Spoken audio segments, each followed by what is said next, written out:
সাইয়েদনা ওমর ফারুক বলেছেন, মুতু ক্বাবলা আন তামুতু, মরার আগে একবার মরো। হাসিবু ক্বাবলা আন তুহাসাবু আলাইকুম, তোমার হিসাব নেওয়ার আগে তুমি একবার নিজের হিসাবটা করো না। কাগজ বের করে একটু লিখো না কি কি ভালো কাজ করছিলা, যেগুলো দিয়ে নাজাতের ওসিলা হতে পারে। 1 2 3, আর কি কি আকাম কুকাম করছো দেখো না, লিখে দেখো তোমার অবস্থাটা কি। মরার আগে একবার মরো। মরার আগে খাটের মধ্যে শুয়ে শটান করে চোখ বন্ধ করে একবার মরার ভান করে দেখেন কেমন লাগে। চোখটা বন্ধ করেন আর ভাবেন আপনি নাই, কি কি হতে পারে ভাবেন। আপনার ছেলেমেয়েরা কান্না জুড়ে দিবে, আপনার প্রাণের স্ত্রী বিলাপ শুরু করে দিবে, বন্ধু বান্ধবের চিৎকার আর মাতম, স্থানীয় এলাকার মসজিদে ঘোষণা, অমুক এলাকার নিবাসী অমুক ভাই অমুকের ছেলে অমুক দুনিয়ায় নাই। সব আত্মীয়রা চলে আসবে, ফেসবুকে স্ট্যাটাস দেয়া হবে, সবাই সবাইকে জানাবে বিকাল 4টায় অমুক হাই স্কুল ময়দানে আপনার জানাজা।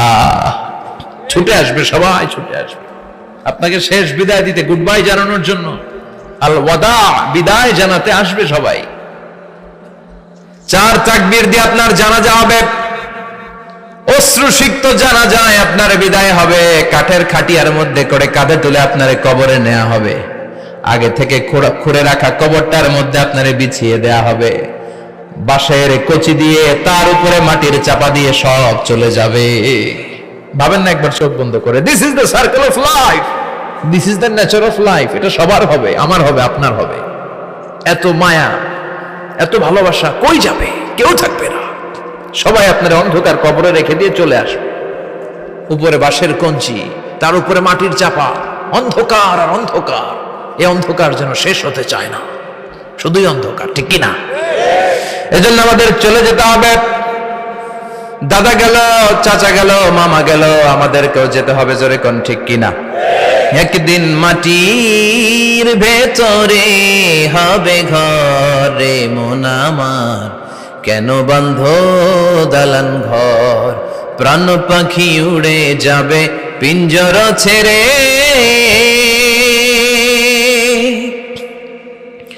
ধরা ধামে সবই রবে, তুমি যাবে চলে, বন্ধু বান্ধব যত, মাতা পিতা যারা সুত, সবই হবে তোমার পরে, মন আমার কেন বন্ধ দালান ঘর, একদিন মাটির ভেতরে হবে ঘরে মন আমার, কেন বন্ধ দালান ঘর, ঠিক কিনা? সব করে থাকবে, চলে যেতে হবে আমাদেরকে। এজন্য আখিরাতের কথা যেন আমাদের স্মরণ হয়। বিষ্ণুই বলতেন, নাহাইতুকুমান জিয়ারাতিল কবুর, আমি তোমাদেরকে কবর জিয়ারত করতে আগে নিষেধ করতাম, কিন্তু এখন নিষেধাজ্ঞা প্রত্যাহার করে নিলাম। এখন সব সময় তোমরা কবরের সামনে যাবা আর জিয়ারত করবা। কবরস্থানে জানতো বড়ুয়া কৃষ্ণপুরের এই গ্রামের কবরস্থান আছে কোন দিকে? পূর্ব দিকে আছে, গোখরার জলের ওদিকে। যান আপনারা, একটু যাবেন, একটু গেলে আখিরাতের কথাটা স্মরণ হবে। ওখানে ছোট শিশুরা শুয়ে আছে, কিশোর যুবকরা আছে, আপনার মতো তাগড়া যুবক মুরব্বীরা আছে। এরা এই এলাকায় থাকতো, এরা আকাশ থেকে নেমে আসে না, এই এলাকার সন্তান, আজ নাই। একটা সার্টেন পিরিয়ড শেষে আপনিও থাকবেন না। This is the nature of life, this is the circle of life. ছোট্ট শিশু হয়ে এসেছিলেন, শৈশব, কৈশোর, যৌবন, প্রৌঢ়ত্ব। আগে ছিলেন সিঙ্গেল, বিয়ে করে হয়ে গেলেন ডবল। এরপরে আল্লাহ আপনাকে একটা মেয়ে দিল, এরপরে মেয়েকে বিয়ে দিয়ে শ্বশুর হলেন, এরপরে ওই মেয়ের ঘরে সন্তান হতে নানা হলেন। আর কতদিন? অনেক দিন হলো তো, অনেক লম্বা সময় পেয়েছেন আপনি। Think about death. এবার যাওয়ার কথা ভাবেন, আখিরাতের সামানের কথা ভাবেন, ফিরে যেতে হবে। কি শক্তিশালী যুবক, বার্ধক্য চলে আসলে লাঠি ছাড়া চলতে পারে না। কুচকুচে কালো দাড়ি সাদা হয়ে যায়, দাড়ির শুভ্রতা, বয়সের ভার, রং ধরা যৌবন জং ধরে শেষ, ঠিক কিনা? This is the circle of life. যুবক ভাইরা, এটাই জীবন, চলে যেতে হবে, কেউ থাকতে পারবে না, ঠিক কিনা? এটা রিমাইন্ডার আল্লাহ এই সূরার ভেতরে দিয়েছেন যে তোমাদেরকে ফিরে যেতে হবে, এই লোভ লালসা ছেড়ে দাও। রব্বুল আলামিন বলেন, আলহাকুমুত তাকাসুর হাত্তা যুরতুমুল মাকাবির। ও গোলাম, দুনিয়ার সম্পদ, লোভ লালসা তোদেরকে পাগল বানিয়ে দিয়েছে। এই লোভ পাগলামি কোনোদিন তোদের থামবে না যতদিন না তোরা কবরে ঢুকবি। ঠিক কিনা? কার কথা? আল্লাহ বললেন দুনিয়ার সম্পদ আর লোভ আর মোহে তোমরা গাফেল হয়ে গিয়েছো, আখিরাতের কথা বেমালুম তোমরা ভুলে গিয়েছো। কিন্তু আখিরাতে তোমাদের যেতেই হবে, কবরের বাড়িতে তোমাদের ঢুকতেই হবে। ঠিক কিনা? যেতেই হবে। আমরা ভুলে যাই। আলহাকুমুত তাকাসুর, অতিরিক্ত পাওয়ার লোভ, বেশি বেশি খাওয়ার লোভ, বেশি বেশি জমানোর লোভ মানুষকে গাফেল বানিয়ে দিয়েছে। এটা মানুষের স্বভাব। আরো চাই, আরো চাই, এই স্বভাবটা আছে না নাই? দেখবেন ছোট বাচ্চারা মসজিদের দোয়া অনুষ্ঠান শেষে জিলাপি দেয় না? বড় কৃষ্ণপুর কি দেয়? আগে বাতাসা দিত না, এখন কি দেয়? জিলাপি দেয়, মিষ্টি দেয়। তো মসজিদের 2-3 গেট থেকে যদি দেয়, ছোট বাচ্চারা দেখবেন এদিক দিয়ে কয়েকটা নেয়, নিয়ে আবার ওই গেটে লাইন ধরে। ওর হাত হলো ছোট হাত, ওর হাত ভর্তি জিলাপি, আর নেওয়ার জায়গা না, এরপর আরেক জায়গায় লাইন ধরছে, আরো লাগবে, আরো লাগবে। এই আরো আরো আরো চাই, এই স্বভাবটাই মানুষকে কুড়ে কুড়ে শেষ করে দিয়েছে। এত লাগবে কেন তোমার? চাহিদার কোনো শেষ নাই। Unlimited demand of human being. যার আছে বেশি তার চাই বেশি। যার সাইকেল আছে তার হোন্ডা চাই, হোন্ডা আছে তো প্রাইভেট কার চাই, প্রাইভেট কার আছে তো প্লেন চাই, প্লেন আছে তো হেলিকপ্টার চাই, হেলিকপ্টার আছে তো ওইটা চাই, ওইটা আছে তো সেটা চাই। ঠিক কিনা? এলাকার মেম্বার যে হয়েছে চেয়ারম্যান হতে চায়, আছে না নাই? চেয়ারম্যান সাহেব এমপি হতে চায়, আছে না নাই? এমপি সাহেব মন্ত্রী হতে চায়, আছে না নাই? মন্ত্রী সাহেব প্রধানমন্ত্রী হতে চায়, আছে না নাই? কিন্তু এই দেশে সুযোগ নাই। কথা কন। এই দেশে প্রধানমন্ত্রী সিলেক্টেড। 2-3 জনের বাইরে কেউ প্রধানমন্ত্রী হতে পারবি না। ঠিক কিনা? আমার এই জীবনে তো আমি 2-3 জনই দেখলাম। বেগম খালেদা জিয়া, মাননীয় প্রধানমন্ত্রী শেখ হাসিনার ছোট্টবেলা দেখেছি এরশাদকে, আমরা তখন ছোট। তো মানুষের চাহিদার কোনো শেষ নাই। যার আছে বেশি তার চাই বেশি। এজন্য বিষ্ণু বলেছেন উনজুরু ইলা মান হুয়া আসফালা মিন, তোমার চেয়ে যে খারাপ আছে ওর দিকে তাকাও। ওয়ালা তানজুর মান হুয়া আ'লা মিন, তোমার চেয়ে যে ভালো আছে ওর দিকে তাকাও না, তোমার চেয়ে যে খারাপ অবস্থানে আছে ওর দিকে তাকাও। অনেকে নিজের অবস্থান নিয়ে সুখী না, এরকম আছে না নাই? আল্লাহ আমার এটা দিল না রে, ওইটা দিল না রে, পাইলাম না রে, কিচ্ছু হয় না, কি করব জীবন, হতাশ। আসলে আছে কিন্তু অনেক, কিন্তু শুকরিয়া নাই, ডাকাত। ঠিক কিনা?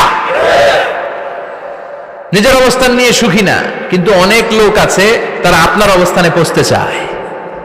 তাদের দিকে তাকিয়ে দেখেন, আপনি যে অবস্থানে আছেন এই অবস্থানে পৌঁছাটা অনেকের কাছে স্বপ্ন। তারা প্রতিনিয়ত সংগ্রাম আর স্ট্রাগল করে যাচ্ছে আপনার অবস্থানে পৌঁছতে, আর আপনি এটা নিয়ে সন্তুষ্ট না। শেখ সাদির নাম শুনেছেন?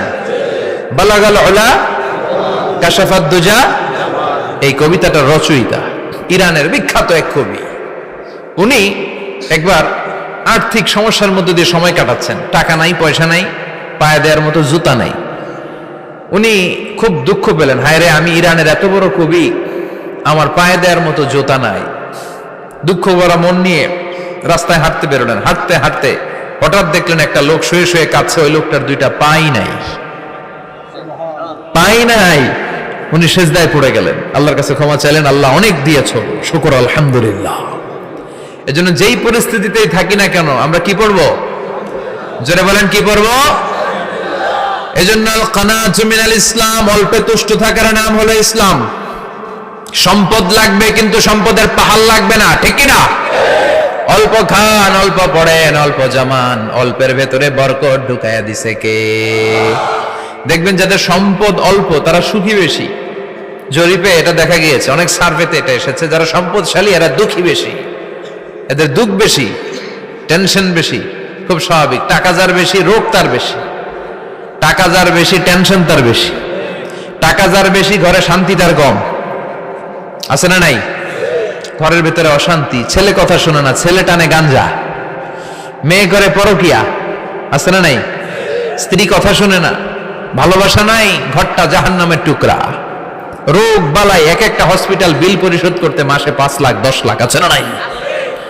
কিছু খেতে পারে না, ডাক্তার একেবারে ডায়েট মেনু বেঁধে দিয়েছে। ডায়েট, ভেরি ডায়েট মেনু, এটা এটা এটা এটা কিছুই খাবেন না, শুধু গরু খাবেন না, খাসি খাবেন না, চিংড়ি খাবেন না, খালি ঘাস খাবেন।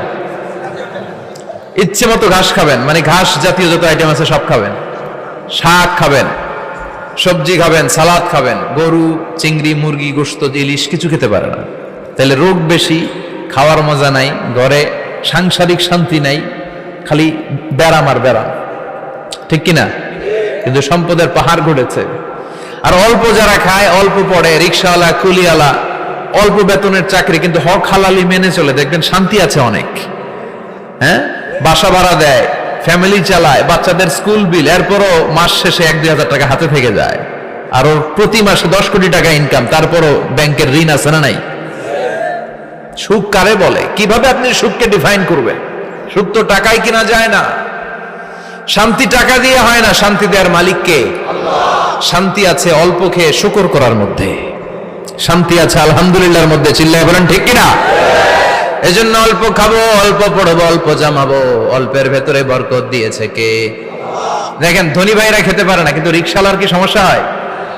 রিক্সাওয়ালারা সব খেতে পারে, কুলিওয়ালা, দিন মজুর, এরা একেবারে স্লিম সুঠাম দেহি, মেদহীন পেট, পেটে কোনো মেদ নাই, ভুড়ি নাই।